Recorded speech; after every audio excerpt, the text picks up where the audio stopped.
What's up guys, welcome to Paul's Hardware. Today I'm going to be assembling perhaps the most epic gaming PC build that I've ever put together on my channel. But before I get to work, I want to mention three important things to provide a little context. First, you might notice that all the hardware I'm working with today is pretty matchy-matchy. It's got a black, gold, and a little bit of red aesthetic. That's because they're all part of the ASUS ROG Edition 20 lineup that ASUS put together to celebrate the 20th anniversary of ASUS ROG, aka the Republic of Gamers. So we're working with really high-end, premium tier components meant to embody the spirit of ASUS premium lineup of PC hardware.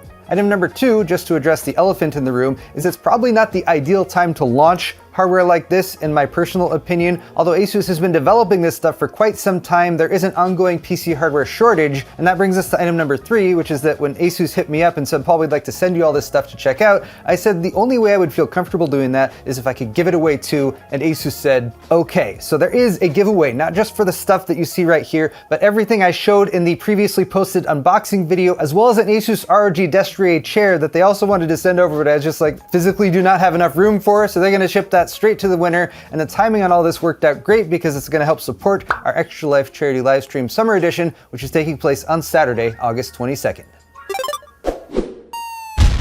Excellent!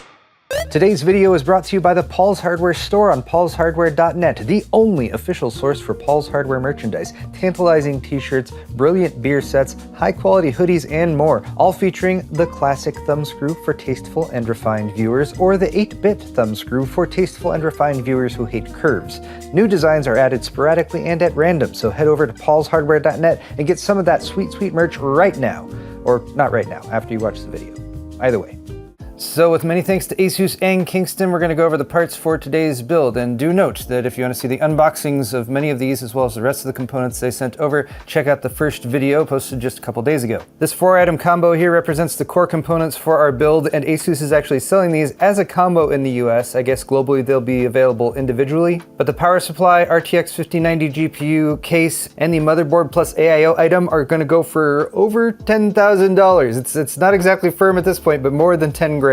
But before I have second thoughts about giving this whole setup away, let's start with item one, the motherboard, the ROG CROSSHAIR X870E Edition 20, which comes with the motherboard, the 360mm AIO, this massive wraparound AMOLED screen, and it all comes in an actual suitcase for some reason. But the most functional purpose of selling the motherboard plus AIO combo is that the AIO has this massive copper block on it, and that is made specifically to mate with the massive copper block on the motherboard, which also has pin connections to power the pump, the fans, and the LED screen. Item number two is the ROG GR20 Edition 20 case, which we did not take a look at in the unboxing video, so we're going to be taking a much more closer look at that today since we're doing the build in it. Item three, of course, is the ROG Astral Edition 20 GeForce RTX 5090 graphics card, which I don't even want to touch because it's too pristine. And then rounding out that 4-item combo is the power supply, the ROG Thor 3000 watt Titanium 3 PSU. And then for the non-ROG items, we have a memory and SSD combo provided by Kingston, the very fast Renegade G5 NVMe SSD, which is a Gen 5 drive that has up to 14,000 megabytes per second reads. And then the item that I was most dreading having to obtain for this build, which is the memory, so a big thank you again to Kingston for sending over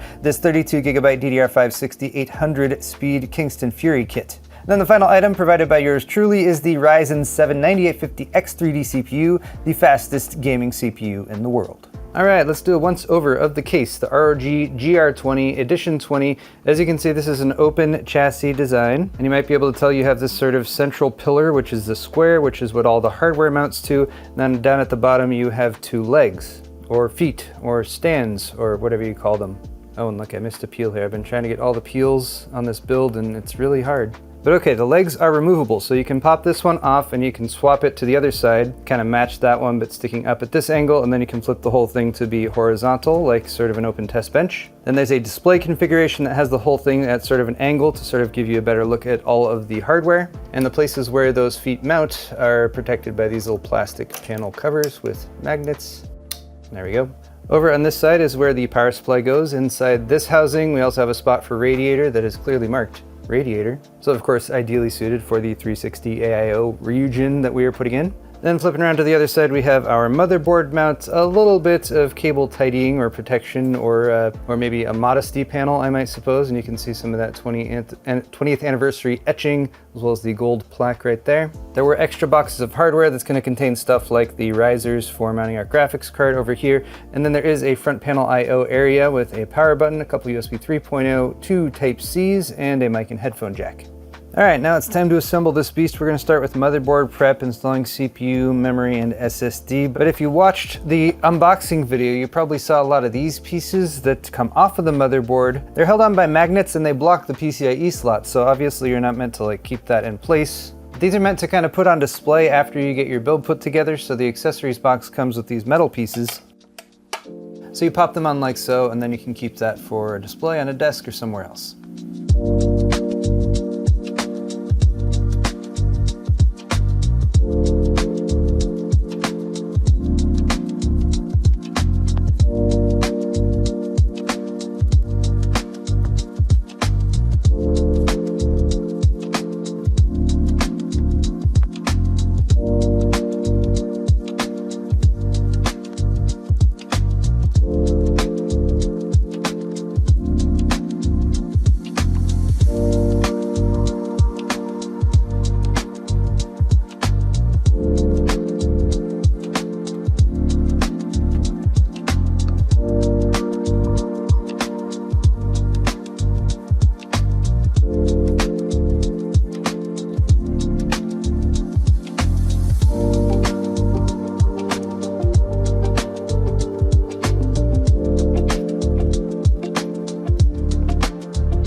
Okay guys, we've been build montaging for a while. I'm almost to the finish line, but I wanted to pause here to give a little bit of feedback, some of my thoughts, some of the things I've noticed as I've gone through this build. ASUS purpose-built a lot of this stuff so it would all kind of fit together, which it does, but they also needed to make it intercompatible with people who might not be building with this exact case, or who might have a different graphics card, something like that. So it's interesting to see how they maintained compatibility while also making things, you know, somewhat proprietary, such as the interconnect between the CPU AIO cooler and the motherboard. That is very nice because you just pop it in, you don't need to run any cables anywhere. However, the tubing on this AIO is still long enough to fit with like other kinds of cases. So tucking the excess cables in up on top had me a little bit nervous. I did feel like I was bending these tubes a fair amount, but I think I got it in and installed properly. But you do make use of that space quite a lot when you're building in this case. The sort of gap here between the top panel where the motherboard is installed and the rear side where the power supply and the radiator and fan are. So I found myself sort of just pushing cables up in through that area or needing to fish them out, which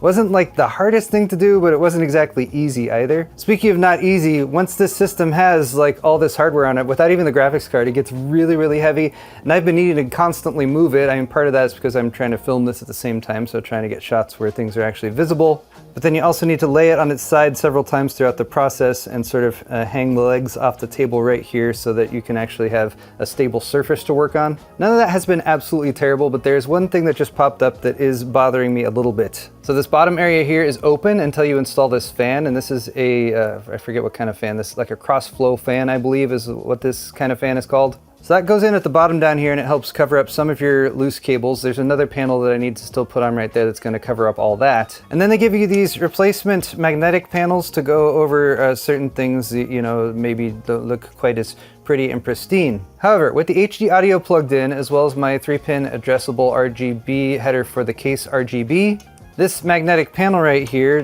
doesn't actually fit on. You can see where it's having to push that ARGB plug down a little bit, and then HD audio, like the actual physical plug is just too tall for this to sit properly in its little hole where it's got its magnet that wants to mate up. Anyway, my solution for this, which has been a solution for me with lots of builds lately where I don't want to have this like blast of color in an otherwise nice looking system, is just don't use that. Plug your headset, mic and headphones, whatever solution, just directly into the back I/O, which is a better solution than HD audio anyway. Though I then would still need a solution for that ARGB plug. I guess I could just sort of bend it a little bit there. But then my following thought was, well, I mean, this isn't like on there, but it's at least kind of where it should be. But then I realized when I'm installing the graphics card, because it is so wide, it's like a 4 or 5 slot card, it actually does conflict with this. So I'm probably just gonna have to remove that for the time being. The other alternative might be to plug in the ARGB right here, but that's a proprietary plug. I'm not sure if there's an adapter cable included in the accessories. There are so many accessories with all of these parts that they've gotten a little bit jumbled around. But anyway, that's my update for you. That's where I'm at right now. Let me get the final couple things installed here and get the system up and running. Attempt 3 at GPU installation. All right, that's better. Wait, hold on, I screwed up again. I need to install the GPU one more time. But look, that doesn't mean I get to use this cool switch that will lock and unlock not just the top PCI Express slot, but the bottom one down here as well. This piece must go on before the GPU. GPU back. GPU lock.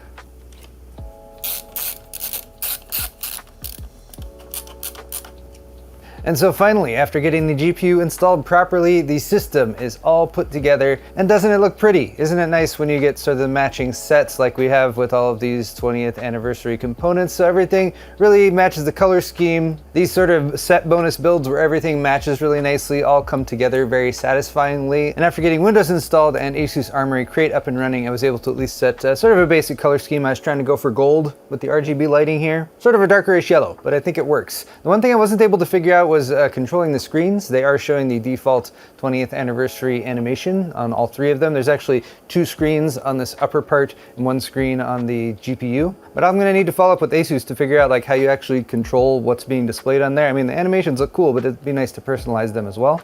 I have the whole gaming setup going on over here with the Azoth Extreme keyboard and the Harpe 2 mouse as well. We have a Pulse Hardware desk mat, of course. I'm unfortunately like totally out of time for further testing in this video, but I did pull up Cyberpunk 2077. I'm currently getting about 175-ish FPS per the Steam overlay, although granted that is with the Ray Tracing Ultra setting. Tell you what, let's go ahead and enable frame generation.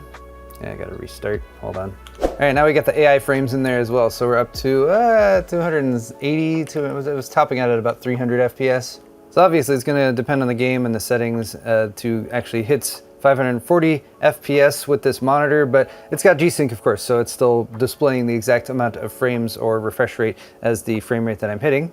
And it's nice, it looks real smooth. In the meantime, our GPU has peaked at 66.6 degrees Celsius, memory junction 74. Oh look, we have GPU hotspot temperature now, 75.1 there, so staying very cool with that massive cooler on the Astral. And at the same time, our CPU has not gone over about 70 degrees Celsius, about 68C max actually was the top there. And I did run 3D Mark Time Spy Extreme just to do a little performance validation. We got 19,456 points. The graphics score was 27,271 and the CPU was 7,415. This has been a really cool build to put together though. I was trying to think if I had any closing thoughts other than my bit of criticism about the little panels that weren't quite fitting on with the GPU in place. I did also think it was kind of weird that we have a GPU here with an 800-watt power profile that will work if you have the edge connector plus the 12V 2x6 connector plugged in, but the motherboard that this ships in a big combo with does not have that edge connector in order to run this GPU at up to its full potential. I have no idea if any of you guys are actually considering a purchase of this hardware since it's like $10,000 plus just for the 4 core components, but who knows, maybe some of you guys are, and that's something that I would want to take into account if I was actually spending this much on a graphics card and motherboard combination. That said, the combo aspect of all this hardware made it very satisfying. I would say particularly installing the AIO block onto the motherboard, just how seamlessly that all fits together. And I've called it overkill, and I'm sure a lot of you agree with me, but in a build like this where you're not actually directing a lot of airflow across the motherboard VRM components, especially if you were considering overclocking, that actually does have some practical value that helps balance out perhaps some of the less practical add-ons like all of the screens all over the system, which of course do look pretty. But I'm very curious to know what you guys think about this build and about this hardware and about the ASUS ROG 20th anniversary stuff in general. Is it just too overkill and over the top and expensive for you to even consider, and you're just kind of like watching videos like this as a bit of entertainment and then sort of writing it off? Or is it something you look at and you're like, actually, all put together, that's something that I see the value in? I'm not sure. Personally, I would never spend the amount of money that this stuff costs to get my hands on something like this, but that's why when ASUS offered to send it over, I was like, I can't justify keeping this. I gotta give it away. So speaking of which, the giveaway should be live as of the going live of this build video. So find the link to that in the description down below. It is only US and Canada. I'm sorry I can't ship this internationally. It's going to cost enough to ship as is. And all these parts are actually regional. They're only supposed to be distributed in North America. So that's another reason for that. But thank you to those of you who can stop by our charity live stream. It's going to be taking place on Saturday, August 22nd. We're going to be starting at about 10 o'clock, and we're raising money for Children's Miracle Network hospitals through Extra Life. I'll be live streaming here on my channel, along with my good friend Kyle on his channel Bitwit. But I want to say huge final thank you to ASUS for sending over all of this hardware and agreeing to go along with the giveaway. Reminder that it's not just the stuff that I showed here, but there's also an ROG Destrier chair that's part of the giveaway package. It's going to be shipped directly to the winner from ASUS. Also, shout out to Kingston for providing the RAM and SSD. Hit the thumbs up button if you enjoyed this video. Links to all the parts are down in the video's description. Thanks again for watching, you guys, and we'll see you all in the next video.